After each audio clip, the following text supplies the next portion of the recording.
First chairman గా కొండేటి రంగారెడ్డి గారిని కూడా విజయ డైరీ చైర్మన్ మరియు మనకి మన గ్రామానికి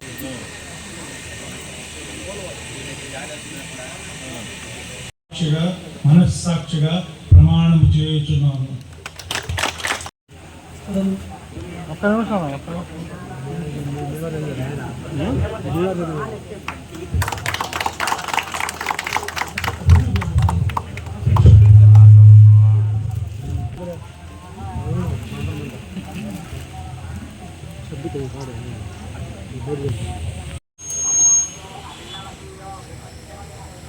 మరియు దీనికి సహకరించిన ముఖ్యులు మా బ్రదరు సోదరుడు రేబాల శంకర్ రెడ్డి.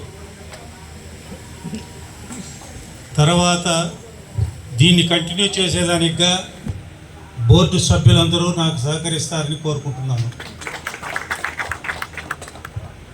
మోపూరు గ్రామ ప్రజలు కూడా సహకరించాలని కోరుకుంటూ ఈ అవకాశాన్ని ఇచ్చిన దానికి అందరికీ నమస్కారం చెప్పుకుంటున్నాను. ఆదాల ప్రభాకర్ రెడ్డి గారు ఈ ప్రాంత ఎమ్మెల్యేగా, ఎంపీగా, మంత్రిగా పనిచేసినటువంటి వ్యక్తులు. అంటే అల్లూరు మండలంలో ఈ మండలం చాలా గొప్పది. ఒక్కొక్కరు ఒక్కొక్క ఊరిని పంచుకున్నారు. పేదవాళ్ళు ఇసుకపల్లిని పంచుకున్నారు. నార్త్ మోపూరు ఆదాలలో రేబాలలో పంచుకున్నారు. హిందూపూర్నేమో వేమిరెడ్డి ప్రభాకర్ రెడ్డి గారు, కోటారెడ్డి గారు పంచుకున్నారు. పురిడి గ్రామాన్నేమో మన దశరథరామరెడ్డి గారు పంచుకున్నారు. నిజంగా నేను కూడా అప్పుడప్పుడు అనిపిస్తుంది ఇక్కడ పుట్టుండి ఇంకా కూడా బాగా పెరుగుండేవాడినేమని.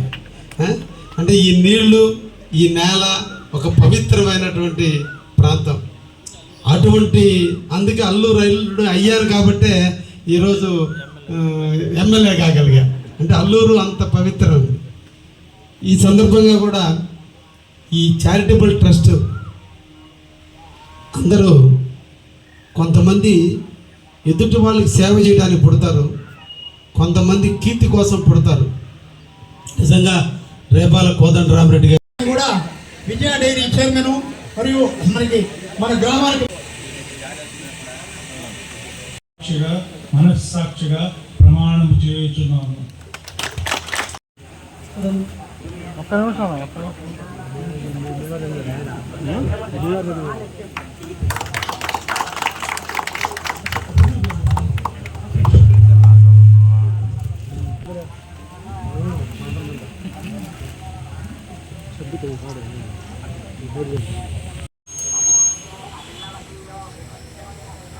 మరియు దీనికి సహకరించిన ముఖ్యులు మా బ్రదరు సోదరుడు రేబాల శంకర్ రెడ్డి. తర్వాత దీన్ని కంటిన్యూ చేసేదానిగా బోర్డు సభ్యులందరూ నాకు సహకరిస్తారని కోరుకుంటున్నాను. మోపూరు గ్రామ ప్రజలు కూడా ఆదాల ప్రభాకర్ రెడ్డి గారు ఈ ప్రాంత ఎమ్మెల్యేగా, ఎంపీగా, మంత్రిగా పనిచేసినటువంటి వ్యక్తులు. అంటే అల్లూరు మండలంలో ఈ మండలం చాలా గొప్పది. ఒక్కొక్కరు ఒక్కొక్క ఊరిని పంచుకున్నారు. పేదవాళ్ళు ఇసుకపల్లిని పంచుకున్నారు. నార్త్ మోపూరు ఆదాలలో రేబాలలో పంచుకున్నారు. హిందూపూర్నేమో వేమిరెడ్డి ప్రభాకర్ రెడ్డి గారు, కోటారెడ్డి గారు పంచుకున్నారు. పురిడి గ్రామాన్నేమో మన దశరథరామరెడ్డి గారు పంచుకున్నారు. నిజంగా నేను కూడా అప్పుడప్పుడు అనిపిస్తుంది ఇక్కడ పుట్టుండి ఇంకా కూడా బాగా పెరుగుండేవాడినేమని. అంటే ఈ నీళ్లు, ఈ నేల ఒక పవిత్రమైనటువంటి ప్రాంతం. అటువంటి అందుకే అల్లూరు అయ్యారు కాబట్టే ఈరోజు ఎమ్మెల్యే కాగలిగా. అంటే అల్లూరు అంత పవిత్రం. ఈ సందర్భంగా కూడా ఈ చారిటబుల్ ట్రస్ట్ అందరూ కొంతమంది ఎదుటి వాళ్ళకి సేవ చేయడానికి పుడతారు, కొంతమంది కీర్తి కోసం పుడతారు. నిజంగా రేపాల కోదండరామరెడ్డి గారు పవిత్రమైన ప్రదేశంగా విరాజిల్లే విధంగా ముందుగానే ఊహించి కోదండరామరెడ్డి గారు 70 ఎకరాల భూమిని ఆర్కే చారిటీస్ కింద రిజిస్టర్ చేస్తే ఈ గ్రామస్తులందరూ కూడా, ముఖ్యంగా ఆ ఇంటి పేరున్నటువంటి వాళ్ళందరూ కూడా ఏదో ఆయన వీలు రాశాడు, మళ్ళీ ఆస్తుల కోసం ఏదో విధంగా దీంట్లో లిటిగేషన్ పెడదామనేది కాకుండా ఆయన యొక్క భావాల్ని గౌరవించి పుట్టి ఈ ఊర్లో పెరిగి 1985-90 ప్రాంతంలో హైదరాబాద్కి వెళ్ళి తన వ్యాపారాలను విస్తరించుకుంటూ ఈరోజు ఉన్న ఊరిని మమకారం పెంచుకుని 35-40 సంవత్సరాల తర్వాత ఉండూరికి ఏదో ఒకటి సేవ చేయాలి. ఇప్పుడు కూడా మేము హైదరాబాద్ పోయినా ఎక్కడికి వెళ్ళినా ఏ ఊరు అంటే ఆదాల్ బాబా రెడ్డి వహిస్తున్నాడు కాబట్టి ఆ ఇంట్రెస్ట్ ఉన్నటువంటి వ్యక్తికే సముచితమైన గౌరవం ఇస్తే ఇంకా కూడా గుడిని అభివృద్ధి చేయడానికి అవకాశం ఉంటుంది. కాబట్టి ఈరోజు ఆయనకి ఆ దేవుడికి సేవ చేశాడు కాబట్టి ఆ దేవుడు ఎత్తుక్కుంటూ హైదరాబాద్ పోయి ఆయన్ని ఆహ్వానించి ఈరోజు ఆయన ట్రస్ట్ బోర్డుగా ఆ దేవుని యొక్క సేవలు ఆయనతోనే చేపించుకోవాలనే ఆలోచనతో వాళ్ళ పూర్వీకులు గుడి కడితే ఆ గుడిని ఈయన చేతనే ప్రక్షాళన చేసుకుంటూ ఈయన చేతనే గుడిని ఇంకా పవిత్రమైన ప్రదేశంగా మార్చుకోవడానికి ఆయన్ని ఈరోజు ఆ దేవుడు పలికించాడు ఆయన రూపంలో. అందువల్లే మా రంగన్న అంటున్నాడు, గతంలో ఎప్పుడు ఆయన అడగలేదు, ఇప్పుడు అడిగాడంటే ఇప్పుడు ఆయనకి ఆ రకమైన ఆలోచన రాని.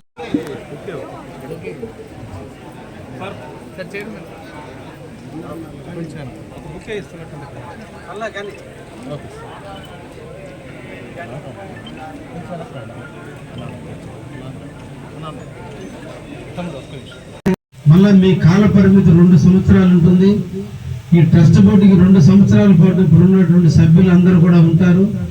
ఆ టయానికి మళ్ళా గుడిని మీ చేతుల మీదుగా ప్రారంభించే విధంగా మీరు కష్టపడి గుడిని బాగా నిర్మించాలని మనసారా మిమ్మల్ని అందరినీ కూడా అభినందిస్తున్నా.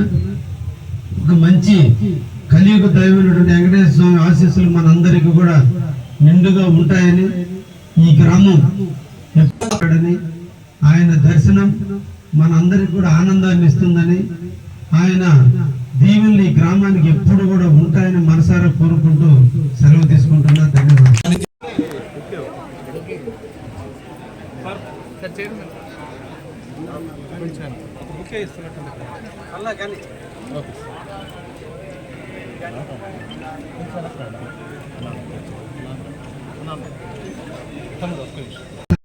సుదర్శనం ఎడమవైపు, శంకు కుడివైపు ఉంది.